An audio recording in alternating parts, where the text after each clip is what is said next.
Hello everyone, welcome to CyberScoop TV. I'm Greg Otto, your managing editor. We're coming from the 2017 RSA conference, and I'm talking with Barron DiCamillo, the VP of Cyber Threat Intelligence for American Express.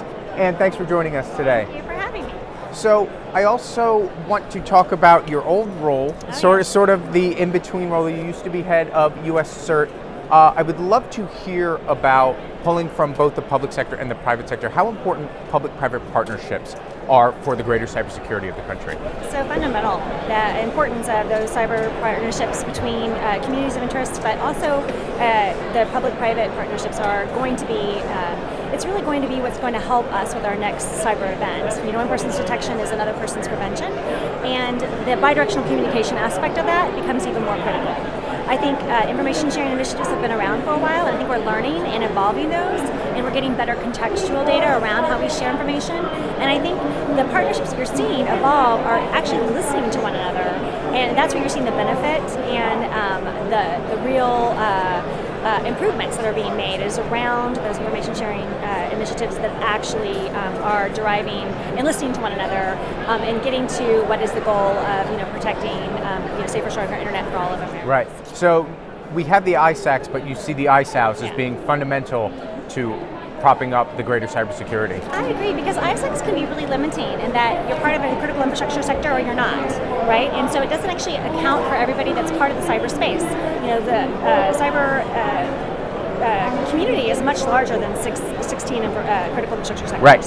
And so we need a place for those organizations, individuals to come together when they don't fit within one of those sectors. And a great example is Sony. Right, okay. Sony didn't fit into one of those sectors. So, that kind of an event actually kind of highlighted the need to have more organically grown, geographically based, or even time to live organizations that can be based on an event. So not only do we need those partnerships, we need more people actually working in cybersecurity. So how do you see the workforce evolving, and what can we do to get more people into the cybersecurity workforce? Yeah, great question. I think, from my perspective, I'm a mom, and I have a son that actually brought home the weekly reader at school, and it said by the year 2020, we will have 400,000 qualified cybersecurity professionals and 1.2 million openings. So we have a significant vacuum of openings within cybersecurity. So we need to figure out both, again, public-private partnerships. How can both the communities work together to help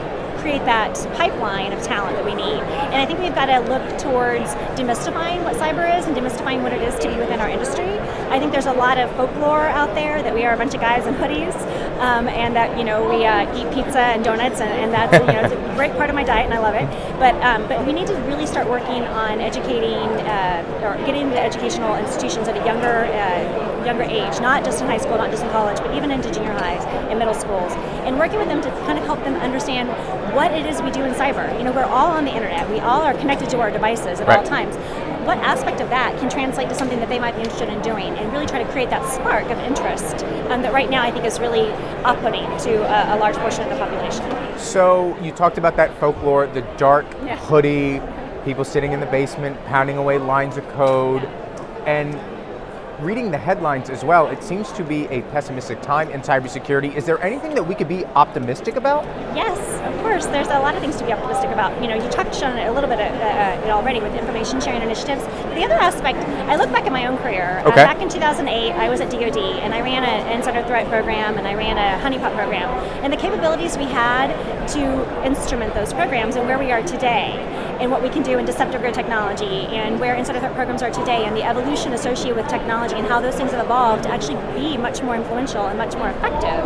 I think that's exciting. I mean, being here on this floor and seeing all these vendors, it can be a little overwhelming, and the last thing you want to do is create a lot more noise for your analysts to have to deal with, but there's a lot of technology out there that is actually addressing a lot of the problems that we couldn't fix, even 5-8 years ago.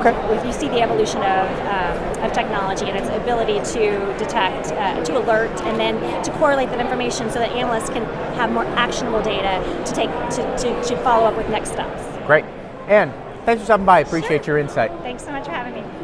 For all of our videos, check out our YouTube channel. For more coverage of the RSA conference and all things cybersecurity, check out cyberscoop.com. I'm Greg Otto. Thanks for watching.